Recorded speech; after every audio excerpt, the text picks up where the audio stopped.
సంవత్సరాల తరబడి ఎన్ని మందులు వాడినా మీ మోకాల నొప్పులు తగ్గట్లేదా? ప్రాణ పెయిన్ క్లినిక్ లో అత్యాధునిక చికిత్స. ఒకానొక సమయంలో తాను మద్యానికి బానిసయ్యారంటూ బాలీవుడ్ నటి, దర్శకురాలు, నిర్మాత పూజా భట్ తెలిపారు.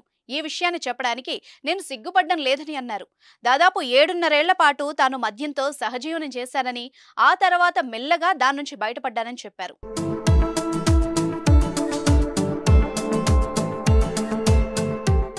ఆడవాళ్లు కూడా తాగుతారని, దాని నుంచి బయటపడతామని కూడా అన్నారు. ఈ జనరేషన్ లో ఎక్కువ ఒత్తిడికి గురవుతున్నామని, దీంతో ఒత్తిడిని తట్టుకోవడానికి మద్యానికి అలవాటు పడుతున్నామని చెప్పారు. అయితే దాని నుంచి తాము త్వరగానే బయటపడగలమని చెప్పారు. మద్యం అలవాటు నుంచి బయటపడని వారు మాత్రం వినాశాన్ని కొని తెచ్చుకున్నట్టేనంటూ చెప్పుకొచ్చారు.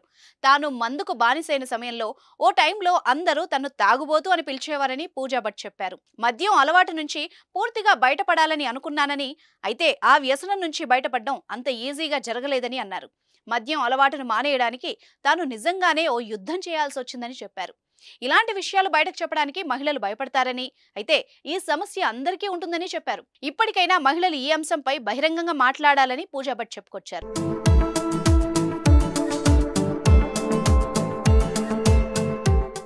సుమన్ టీవీలో మీ పర్సనల్ అండ్ బిజినెస్ ప్రమోషన్స్ కోసం కింది నెంబర్కి కాంటాక్ట్ చేయండి.